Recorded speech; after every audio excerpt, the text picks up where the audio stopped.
आकाशवाणी लखनऊ से प्रस्तुत है प्रादेशिक समाचार।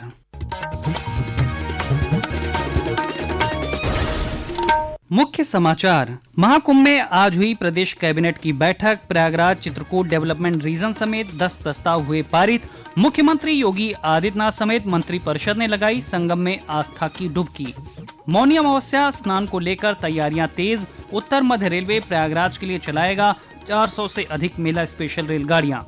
प्रधानमंत्री नरेंद्र मोदी की अध्यक्षता में हुई केंद्रीय मंत्रिमंडल की बैठक में राष्ट्रीय स्वास्थ्य मिशन को अगले 2 वर्षों तक जारी रखने का लिया गया फैसला। और लखनऊ से चलकर मुंबई जा रही पुष्पक एक्सप्रेस में आग की अफवाह के बाद महाराष्ट्र के जलगांव में ट्रेन से कूदे यात्री, 6 लोगों की मौत। मुख्यमंत्री ने हादसे पर जताया दुख।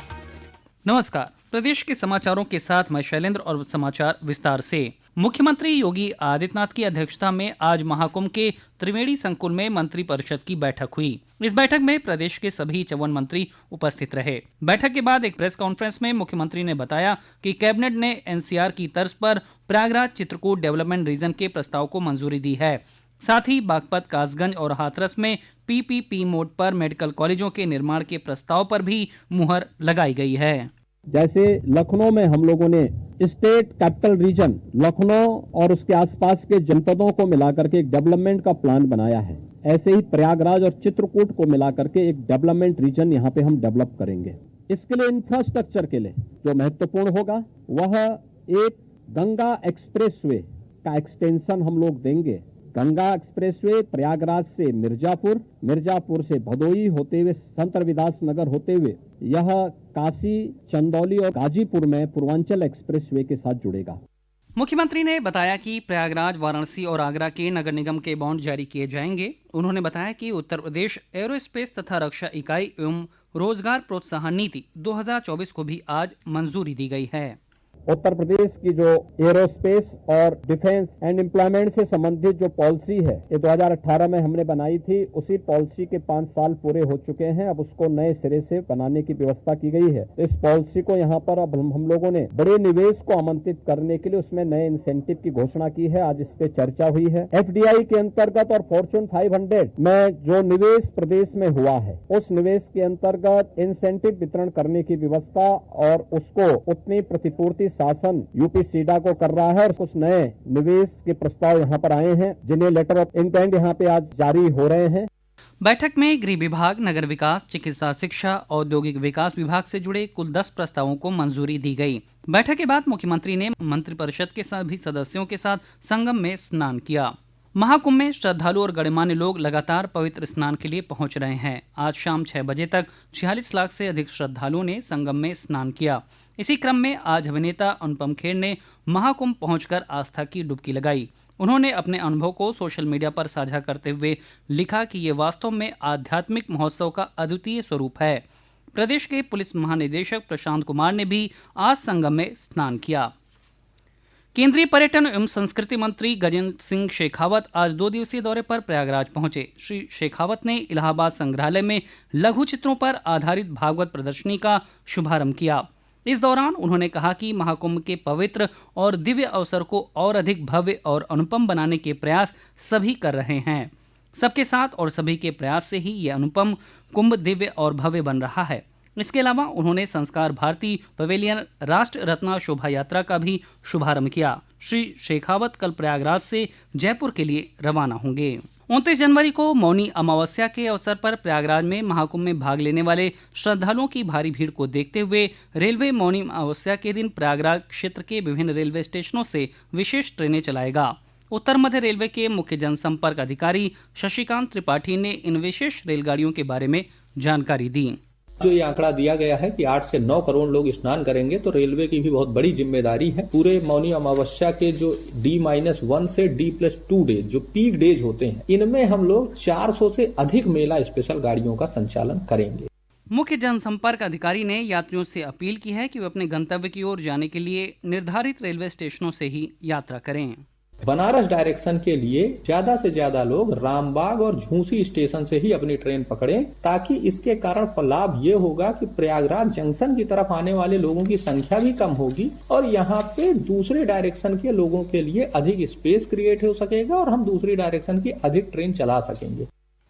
इस बीच रेलवे द्वारा आज भी करीब 1 दर्जन से अधिक महाकुंभ स्पेशल ट्रेनों का संचालन किया जा रहा है। प्रदेश सरकार का अनुमान है कि इस बार मौनी अमावस्या पर महाकुंभ में अमृत स्नान के लिए करीब 8 से 10 करोड़ श्रद्धालु आ सकते हैं। ये समाचार आप आकाशवाणी लखनऊ से सुन रहे हैं। ताज़ा समाचार जानने के लिए आप हमारी वेबसाइट newsonair.gov.in पर लॉगिन कर सकते हैं। इसके साथ ही आप प्रादेशिक समाचारों का ये बुलेटिन हमारे YouTube channel news on AIR Lucknow पर भी सुन सकते हैं। महाकुंभ 2025 से जुड़ा हर अपडेट अब आपको मिलेगा कुंभवाणी पर। कुंभवाणी, जी हाँ, महाकुंभ को समर्पित आकाशवाणी का विशेष चैनल। सुनिए हर दिन 3 कुंभ बुलेटिन, सुबह 8:30, दोपहर 2:30 और शाम 8:30 पर प्रयागराज में FM 103.5 मेगाहर्ट्ज पर। इसके अलावा कुंभवाणी उपलब्ध है हमारे न्यूज ऑन AIR ऐप पर और OTT प्लेटफॉर्म वेव्स पर।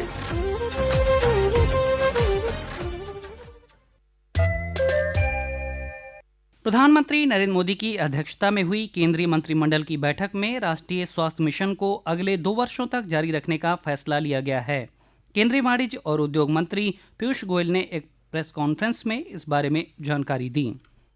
जो रोजमर्रा की समस्याएं भारत को नेशनल हेल्थ के यार्डस्टिक्स में पीछे रखती थी, उन सभी के ऊपर माननीय प्रधानमंत्री नरेंद्र मोदी जी के नेतृत्व में लगातार बहुत बढ़त हुई है, लगातार सफलता मिली है और आगे चल के अगले 5 वर्ष के लिए इस नेशनल हेल्थ मिशन को आगे भी बढ़ाने का जो आज अहम निर्णय लिया गया है, उससे आगे चल के हमारा जो 100% यूनिवर्सल हेल्थ केयर का लक्ष्य है, उसके प्रति भारत अग्रसर है।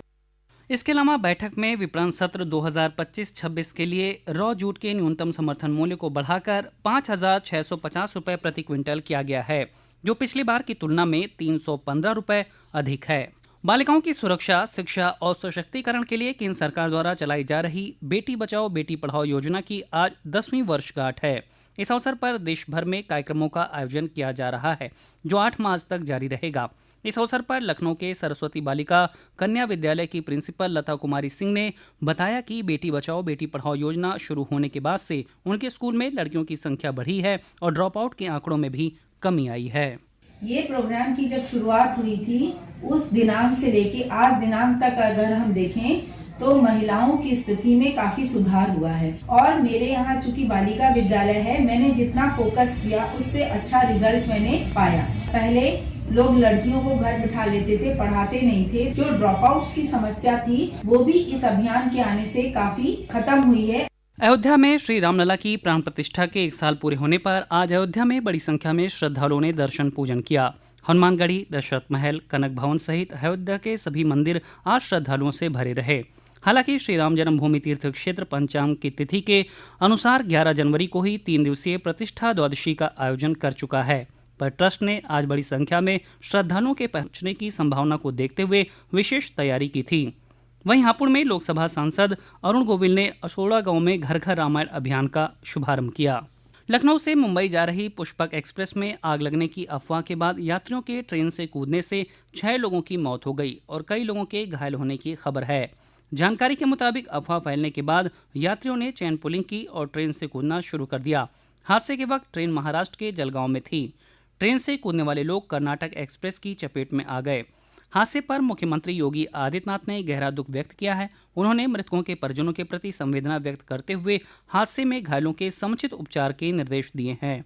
वहीं पूर्वोत्तर रेलवे लखनऊ मंडल ने हेल्पलाइन नंबर 8957409292 जारी किया है। प्रदेश के स्वयं सहायता समूहों की 13 दीदियों को दिल्ली में गणतंत्र दिवस परेड में विशेष अतिथि के रूप में आमंत्रित किया गया है। इनमें मेरठ, गौतम बुद्ध नगर और कुशीनगर की 1-1, देवरिया, अलीगढ़ और बिजनौर की 2-2 और सोनभद्र की 3 स्वयं सहायता समूह की दीदियां कर्तव्य पथ पर आयोजित परेड कार्यक्रम में शामिल होंगी।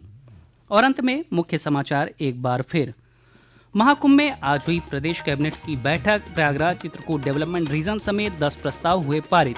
मुख्यमंत्री योगी आदित्यनाथ समेत मंत्रिपरिषद ने लगाई संगम में आस्था की डुबकी।